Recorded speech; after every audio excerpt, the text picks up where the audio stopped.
Votre magazine est préparé en partenariat avec la Chambre de commerce et d'industrie. Bonjour, nous sommes nombreux à vouloir manger rapidement chaque midi, mais nous pouvons aussi manger sainement. De nombreuses entreprises l'ont bien compris et ont décidé de miser sur ce créneau. C'est le cas de la société Cifré où nous nous trouvons actuellement. C'est d'ailleurs pour cette raison que nous nous sommes munis d'un masque et d'une charlotte. Mais l'équation entre manger rapide, manger économique et manger diététique est-elle possible? Nous allons en parler tout de suite avec notre invité.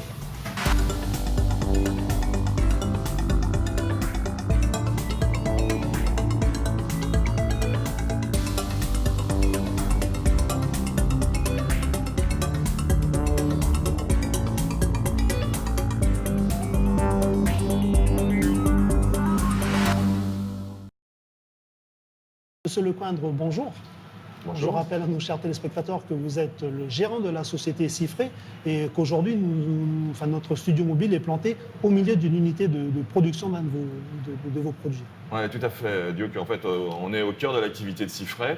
Donc, avec une température, comme on peut le sentir, il fait froid. Donc, voilà, il fait relativement froid, un peu plus de 10 degrés.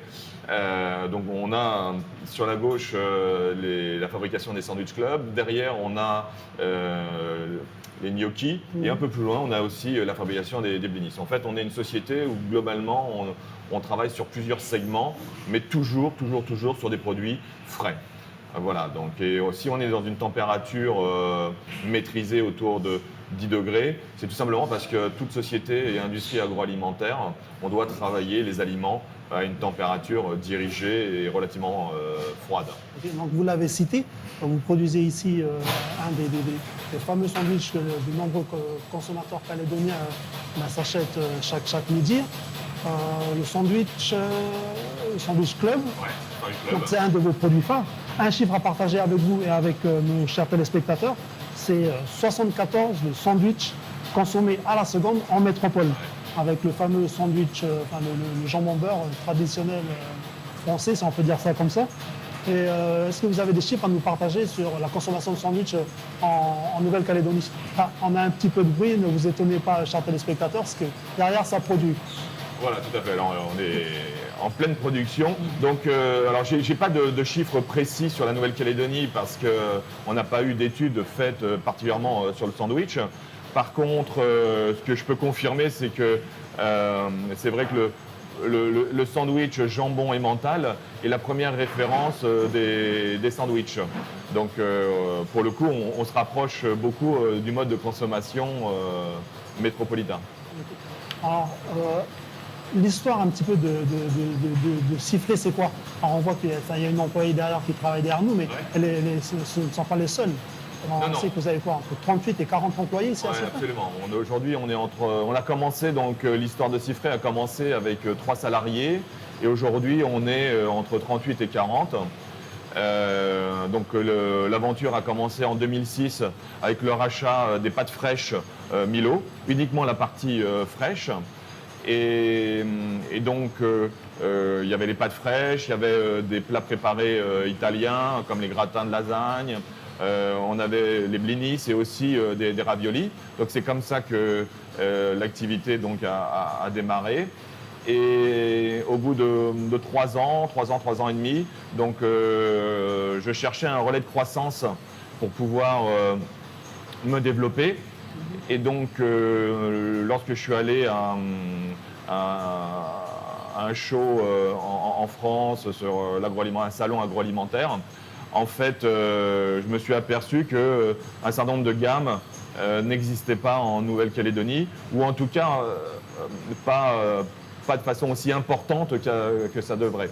Donc, c'est comme ça que, effectivement, m'est venue l'idée de créer une cellule Sandwich Club. Monsieur Lecoindre, en Nouvelle-Calédonie, on sait que ce sont des chiffres qui nous sont donnés par la Chambre des métiers et de l'artisanat de la Nouvelle-Calédonie. On sait qu'un établissement sur 2 dans le secteur alimentaire exerce une activité de restauration rapide. Oui. En gros, on dit qu'il y a 700 établissements qui œuvrent dans ce secteur-là et 350 sont dans la restauration rapide. De nombreuses entreprises dont on parle, là, ce sont des rôtisseries, des petits snacks, des pizzerias, des services de gamme. Mais de nombreuses de ces entreprises sont des entreprises dites artisanales. Oui. Vous, ici, on voit d'emblée que c'est une autre échelle. C'est une échelle industrielle, si on peut dire ça comme ça. Alors on n'est pas tout à fait sur une échelle industrielle parce que justement on a beaucoup de personnel et globalement des machines très peu automatisées. Par contre on est effectivement de taille intermédiaire, donc semi-industriel, ce qui donne à la fois comment dire, une production totalement humanisée puisqu'on a beaucoup de salariés qui travaillent et qui ont une expertise soit en cuisine, soit en production, soit en boulangerie comme on voit par exemple Patricia. Donc, on a donc du personnel formé. Et de l'autre côté, on a le côté positif du côté industriel, c'est-à-dire la partie hygiène, qualité, sécurité alimentaire. Comme vous le voyez, on est dans des conditions drastiques, avec une responsable qualité. Et donc voilà, donc on prend le meilleur, on va dire, de chaque système. Alors, avant qu'on lance notre petit reportage dédié à la société Siffré, entre guillemets à la success story de la société Siffré, c'est quoi le pari derrière ces sandwichs Siffré? Alors, le pari, d'une manière générale, il est de dire c'est pas parce que on doit manger rapidement que l'on doit manger mal. Bien au contraire. Nous, ce que l'on cherche, c'est faire des plats, des sandwichs, du snacking, des salades qui soient bien équilibrés. D'accord? Qu'est-ce que ça veut dire bien équilibré? Ça veut dire que systématiquement, dans tout ce que l'on fait, il doit y avoir des légumes, des glucides, et puis bien évidemment de la protéine animale. Donc c'est en apportant en fait des produits frais et sains, bons pour la santé. Ça c'est vraiment notre ADN à Siffré. Donc on va y revenir dans la prochaine partie de notre émission. Et d'emblée, tout de suite, je vous propose qu'on regarde ensemble avec nos chers téléspectateurs le petit reportage dédié, ou plutôt consacré à l'histoire de la société Siffré. L'histoire de la société Siffré et de la marque Vive commence avec le rachat du segment pâtes fraîches des marques Milo. La demande de pâtes fraîches en Nouvelle-Calédonie est à cette heure peu développée. Les 3 premières années de la société vont être particulièrement difficiles. Gilles devait alors trouver un produit plus porteur pour son entreprise. Et c'est d'un retour de voyage en métropole que Gilles Lecoindre vient avec cette idée de proposer aux Calédoniens des snackings frais et notamment ce fameux Sandwich Club. Il y avait déjà un petit faiseur ou peut-être quelques snacks qu'il faisait mais avec une boîte pas hermétique, donc qui s'ouvrait facilement. Et puis souvent avec une qualité de pain quand même assez médiocre. Donc c'est quand même les 2 éléments sur lesquels effectivement on s'est très vite différencié. Voilà, ce fameux packaging et puis effectivement une qualité de pain incomparable. Alors dans 2 minutes, il y a un des fromages. Est-ce que j'étais en train de vous appeler? Voilà. Ok, donc là elle mélange, après elle va passer un petit peu de ici. Elle va s'arrêter. Et là elle pétrit. Donc là on rajoute de l'eau. Dans sa stratégie commerciale, la société Siffré a décidé de ne proposer ses produits que dans les commerces dits modernes, hypermarchés et stations d'essence. Pour s'imposer sur ce marché, Gilles a comme credo et slogan « Manger frais, manger sain ». De la production à la livraison, tous les produits passent par une chaîne de froid continu. Le pain destiné au sandwich est fait maison et les légumes sont livrés par des agriculteurs du pays plusieurs fois par semaine. Selon le gérant de la société, si les sandwichs Vive et les autres produits de la marque marchent si bien, c'est parce qu'il y a en Nouvelle-Calédonie une réelle demande du manger vite, mais manger équilibré. On fait un porc au sucre et on est certainement les seuls, lorsqu'on fait notre porc au sucre, mettre aussi des légumes. Alors, parce que je veux que le consommateur il ait un produit qui soit systématiquement bien équilibré. Bien équilibré en termes à la fois du poids qu'il va consommer, enfin du poids de nourriture qu'il va consommer. Pas besoin de faire des barquettes de 500 grammes.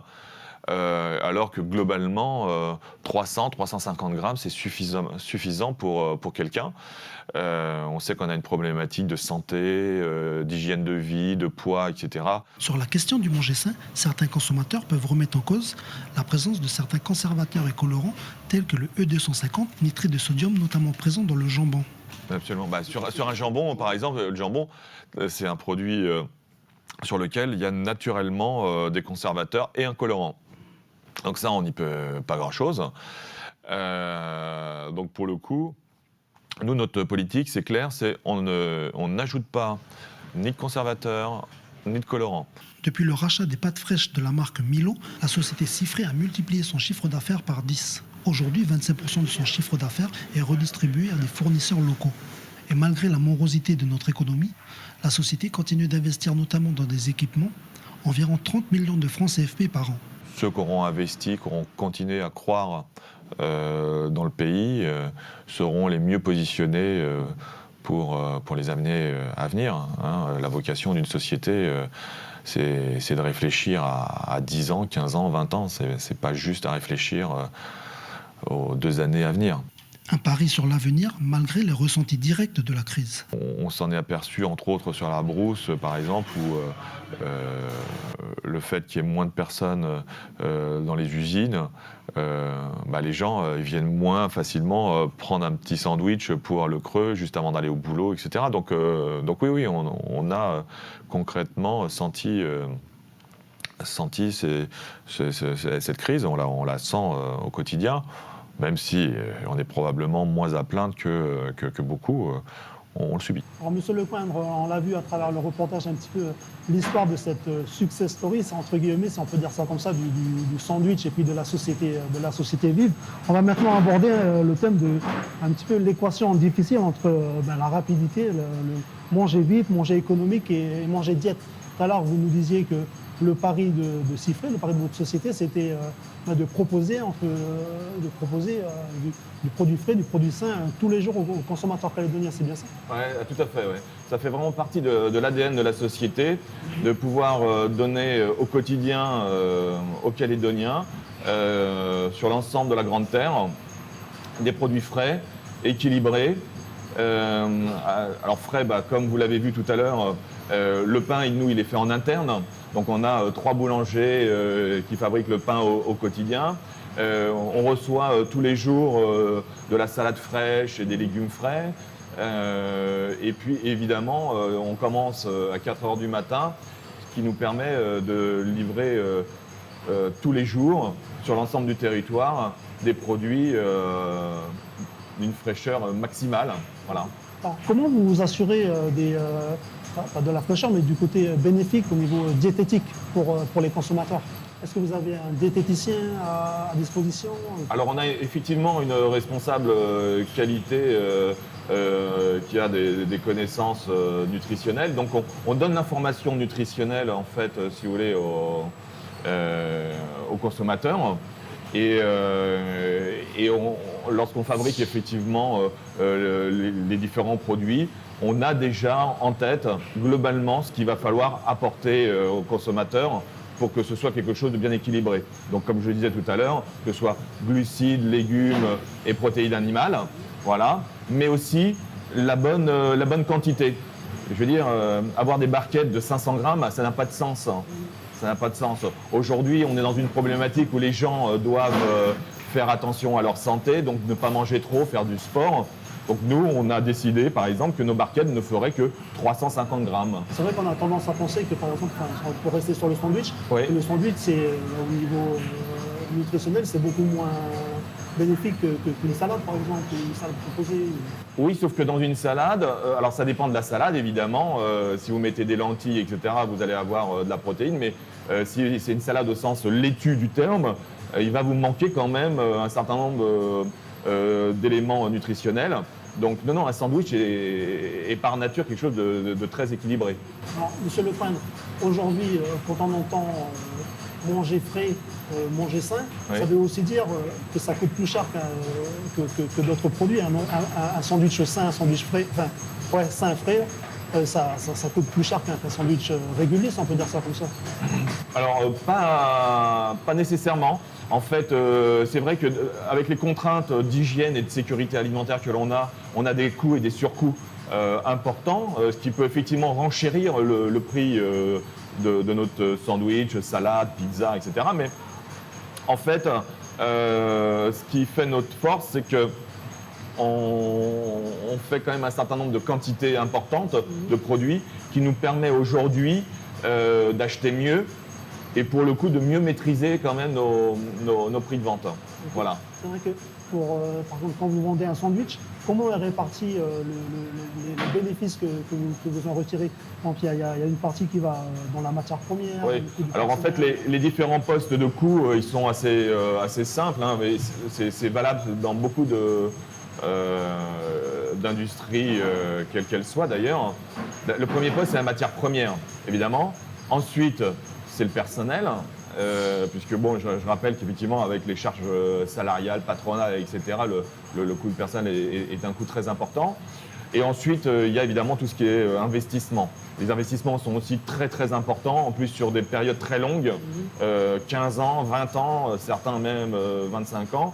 Donc ce sont des investissements très conséquents. Ça, ce sont les 3 gros postes. On va dire que si vous ne maîtrisez pas ces 3 postes-là, vous n'avez aucune chance de pouvoir réussir dans le monde industriel. Est-ce qu'on peut dire qu'aujourd'hui, on peut faire fortune en vendant des sandwichs? Non, alors clairement, on ne peut pas faire fortune en vendant des sandwichs parce que c'est une industrie qui demande énormément d'investissement. Alors, non pas simplement au démarrage de l'usine, mais aussi tous les ans, quoi. Donc ce sont des charges financières importantes. Donc non, on en vit, on peut en vivre bien, mais on ne fait pas fortune, ça c'est clair. D'ailleurs, je connais personne milliardaire dans le monde agroalimentaire. Vaut mieux être dans l'informatique. Un McDo peut-être? Peut-être. Vous demanderez au propriétaire. Alors, Monsieur Lecoindre, d'autres produits se développent en proposant des produits rapides, des diététiques, ou au moins un repas. Alors pas diététique, équilibré. vraiment, c'est un terme effectivement qui peut être parfois un peu galvaudé. Donc nous, c'est vraiment l'équilibre et pas le diététique. La diététique, il peut y avoir ce sentiment de faire régime, etc. Nous, c'est pas tout à fait le cas. Nous, c'est l'équilibre. Voilà. Alors justement, ici au pays, il y a d'autres produits qui sont proposés, des produits à tendance. On a justement tendance à dire qu'il y a de nombreux services de gamelle, par exemple, qui proposent des nouveaux produits healthy, si on peut dire ça comme ça, Tout à fait. sains, bio. Et certains de ces produits sont dits être des repas équilibrés. Mais en faisant l'impasse sur le sandwich, par exemple, aujourd'hui on a ce qu'on appelle des wraps ou des Buddha Balls ou plusieurs autres produits. Alors nous avons soumis certaines de ces formules à l'association Terre de Santé qui nous donne un petit peu leur avis sur ce qui est proposé aux consommateurs calédoniens. Alors je vous propose qu'on regarde ça ensemble. Très bien. De nombreux services de gamelle et autres restaurateurs de la place misent sur ces nouvelles tendances, cette nouvelle mode de l'alimentation dite saine, la tendance healthy. Même ici en Nouvelle-Calédonie, ces nouveaux produits se font facilement une place sur le marché. C'est le cas du Buddha Ball, un plat végétarien. Concrètement, le Buddha Ball, c'est un plat qui est composé de plusieurs éléments, principalement des légumes cuits, des légumes crus, céréales et légumineuses. Et le tout, c'est d'arriver à faire un plat équilibré et sain pour la santé et jouer aussi sur les couleurs et les divers aliments, graines, saveurs. Donc c'est un plat qui peut être modifié à l'infini. En fait, on peut jouer sur toutes les saveurs, les couleurs, les différentes céréales, comme le quinoa, le millet, la semoule, le boulgour. On a décidé de le mettre en place au petit café pour apporter aux clients un plat équilibré et sain qu'ils pouvaient manger sur le pouce le midi à l'heure du repas. Et surtout essayer de tourner l'alimentation qui des fois ici est un peu riche, il y a beaucoup de fast-food, des choses comme ça, arriver à la réorienter sur le côté vraiment équilibré et sain pour la santé. Ce restaurant propose le Buddha Ball depuis presque 5 mois et c'est une affaire qui marche puisque chaque jour, c'est une trentaine de Buddha Balls qui sont vendus. Les adeptes de cette nouvelle tendance alimentaire sont nombreux, mais pour Jérémy et l'association Terre de Santé, les consommateurs doivent rester critiques et vigilants sur ce qui est proposé. Les offres, par exemple végétariennes, sont des alternatives tout à fait saines pour à peu près pour tous les stades de la vie, que ce soit pour les enfants, les adultes ou les personnes âgées. Vraiment, là, on est dans un régime, selon les autorités sanitaires de référence, qui est bon pour la santé. Mais comme toujours, on doit faire attention aux produits aux produits qui sont utilisés. On peut avoir certains menus végétariens qui vont offrir systématiquement des desserts très riches, très caloriques. Donc là, il y a toujours, ce qu'on a envie de dire, c'est un petit rattrapage qu'il est possible de faire à la maison, en dehors de ces services de gamelle, pour un peu équilibrer cette balance énergétique. Mais d'un point de vue global, ou en tout cas pour les régimes végétariens, il y a une offre grandissante qui répond à un besoin de s'éloigner par exemple des produits animaux, qu'on a souvent tendance à trop manger. Donc là, c'est un point positif. L'association pointe aussi du doigt le régime sans gluten, qui devrait concerner uniquement les personnes sensibles et celles atteintes de la maladie cœliaque, qui les rend complètement intolérantes à cette protéine présente dans de nombreuses céréales. Mais cela ne concerne qu'une infime partie de la population mondiale. Pour la problématique du gluten, il y a vraiment un marketing agressif de la part de tous les fabricants de produits sans gluten, donc avec une diabolisation un petit peu extrémiste de tous les produits qui en contiennent, et il y en a énormément parce que le gluten il entre dans différentes compositions pour ses différents avantages, épaississants, etc. On a quand même plusieurs études qui viennent montrer que c'est intéressant pour certaines personnes, mais que pour d'autres, il y a un piège. C'est-à-dire c'est créer un phénomène de remplacement de produits avec gluten par des produits sans gluten qui seraient moins bons pour la santé, donc qui sont des produits hautement industriels. Donc ça, pour faire le pont avec les produits de service de gamelle, c'est là où il y a un plus, c'est qu'en théorie, on est face à des produits qui sont cuisinés. Donc là, on espère du moins qu'ils vont le plus possible se dégager des produits industriels tout faits. Donc là, dans le viseur, ce sont vraiment par exemple les galettes de riz ou avec d'autres farines qui sont soufflées. Et donc là, l'organisme va mal réagir en fait à ces aliments-là et qui sont, au final, on se rend compte, de mauvaises alternatives. Il ne faut donc pas se jeter aveuglément sur ces nouveaux produits bien vendus par le marketing, mais l'association reconnaît que les restaurateurs qui proposent ces produits à tendance healthy répondent à un réel besoin, notamment dans le domaine sanitaire. Les restaurateurs, les services de gamelle, ils offrent... on se rend compte qu'ils répondent à un vrai besoin. Les gens, ils ont moins de temps. Ils ont moins de temps pour manger et pour cuisiner, donc il faut qu'il y ait ce service-là pour leur apporter la nourriture. Ils surfent sur cette vague un petit peu healthy en présentant différentes alternatives, mais on se rend compte qu'il y a aussi une stratégie commerciale. Voilà, il faut qu'il y ait différents menus qui attirent plus de monde, que ça plaise. Et derrière, il faut qu'il y ait un vrai fondement diététique, scientifique, j'aurais presque envie de dire, pour proposer quelque chose de correct et d'équilibré pour à peu près tout le monde, quoi. Parce qu'aussi, on va s'adresser à des gens qui travaillent dans des bureaux en général, donc ils vont peut-être avoir une activité physique réduite, rester assis. Donc là aussi, il faut essayer un peu de peser toutes ces balances. Alors, Monsieur Lecointre, on le voit à travers le reportage que tous ces nouveaux produits qui sont proposés, ces nouvelles tendances, on voit qu'il y a quand même un gros effet de mode qui s'est accaparé un petit peu de ce filon-là. Est-ce que vous n'avez pas peur, par exemple, que tous ces nouveaux produits donnent un coup de vieux à l'image du sandwich ? Alors tout d'abord, la société Cifré va aussi sur ces segments. Je pense par exemple les salades à base de protéines végétales, le boulgour, le quinoa, les lentilles. Voilà, donc on va aussi déjà sur les wraps, comme vous l'avez signalé tout à l'heure. Quant au sandwich, non, le sandwich a une praticité qu'une salade, par exemple, ne pourra jamais avoir. Donc si vous allez faire un coup de chasse, un coup de pêche, c'est quand même plus facile d'avoir un sandwich que d'avoir une salade. Maintenant, nous, on a vocation très clairement à aller aussi sur ces segments, mais uniquement sur les segments qui nous semblent raisonnables et raisonnés. On voit bien qu'aujourd'hui, toute cette image-là du manger sain, manger frais, là, il y a beaucoup de... Il y a la force du marketing qui pousse derrière, qui cherche à exploiter ce filon-là. Est-ce que vous pensez que... Parce que vous êtes aussi membre de la FINC, oui, de la Fédération des industries de la Nouvelle-Calédonie. Que pensez-vous de l'attitude, du comportement au niveau marketing de nos entreprises ici en Nouvelle-Calédonie?